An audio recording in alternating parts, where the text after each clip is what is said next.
Karibu sana mpenzi mtazamaji. Siku ya leo tunazungumza kuhusu homa ya dengu.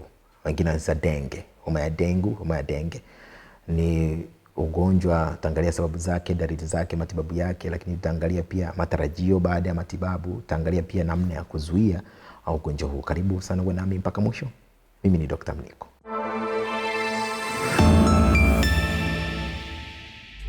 Homa ya dengu au denge ni ugonjwa unaosababishwa na virusi vya dengu. Virusi hawa wanaenezwa zaidi na mbu aina ya Aedes aegypti.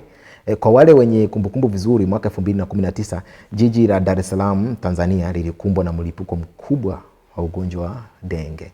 Na harakati za kudhibiti zilifanyika na ukadhibitiwa kweli. Ugonjwa huu unapatikana zaidi katika ukanda wa kitropiki, nchi zilizo kusini mwa jangwa la Sahara ikiwemo Tanzania na Kenya.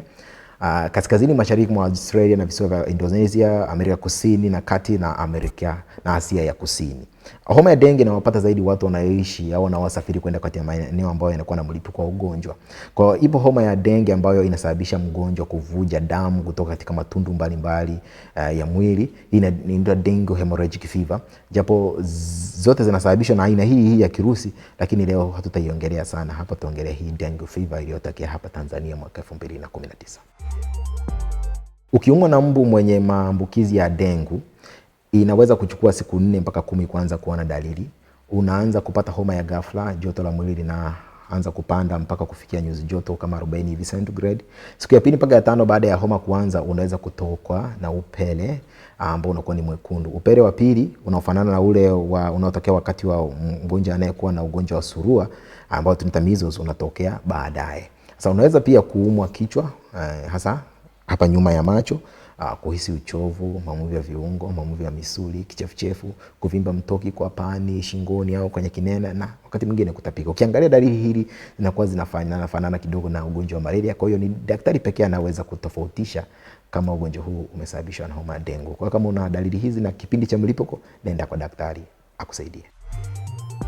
Kama unaishi au unasafiri kwenda katika eneo lenye mlipuko wa dengue, kunaongeza uwezekano wa wewe kuambukizwa. Lakini pia kama kuna vyombo vya kutunzia maji au madimbu ya maji yanayotoa karibu na nyumba yako yanaruhusu wale mbu kuzaliana, kwa hiyo ni hatari zaidi, inaweza kuongeza uwezekano wa wewe kuambukizwa kwa sababu wanaambukiza virusi hivyo. Watoto wachanga na watoto wadogo, wanawake na wagonjwa wa kisukari na pumu ambao unakuta kinga yao mwili haiko vizuri, hawa pia wako kwenye hatari ya kupata ugonjwa ambao ni mkali zaidi wa ugonjwa wa dengue kuliko watu wengine. Kwa hiyo ni muhimu watiliwe maanani wakati wa matibabu ili wasije kupata hizi dalili ambazo ni kali sana.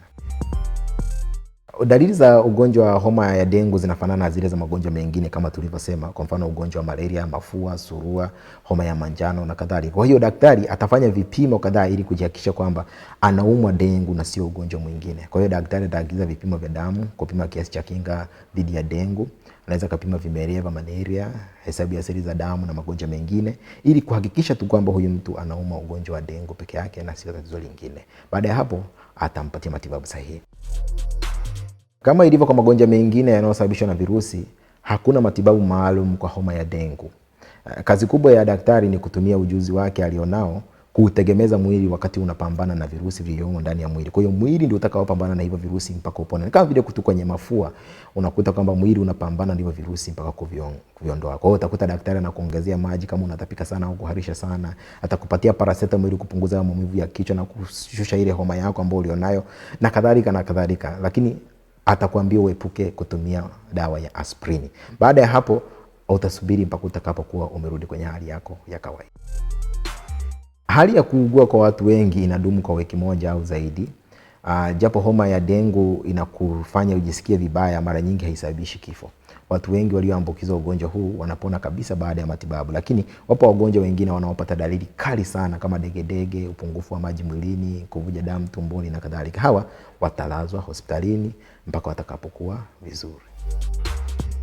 Ili kuzuia ugonjwa huu ni vizuri kuzuia mbu wasikung'ate. Kwa hiyo vaa nguo zinazofunika mwili mzima ili kukinga mbu, hasa sawa wanaouma mchana. Kwa hiyo vaa nguo ambazo zina ndefu zinakinga, ambazo zinafunika mpaka mikono na miguu. Jipake mafuta ya au zile dawa za kufukuza mbu, hasa kama unaishi katika maeneo ambayo ni hatarishi. Ulala chini ya chandarua ili kilichotiwa dawa ili usiumwe na mbu. Unasafisha mazingira yako, kusiwe na madimbu na nyasi nyingi ambazo zinasababisha mazalia ya mbu yanakuwemo. Kama unataka kusafiri kwenda katika maeneo yenye mlipuko, tafadhali fuata hatua ambazo za kujikinga ambazo zinakuwa zimetolewa na Shirika la Afya Duniani, au unaweza kaangalia mwongozo ambao umetolewa na Wizara ya Afya ya nchi yako na utakuwa salama. Kazi yetu ni kuwaunganisha wagonjwa kutoka Tanzania kupata matibabu India, South Africa, Uturuki na USA kwa urahisi kabisa. Tutakuunganisha.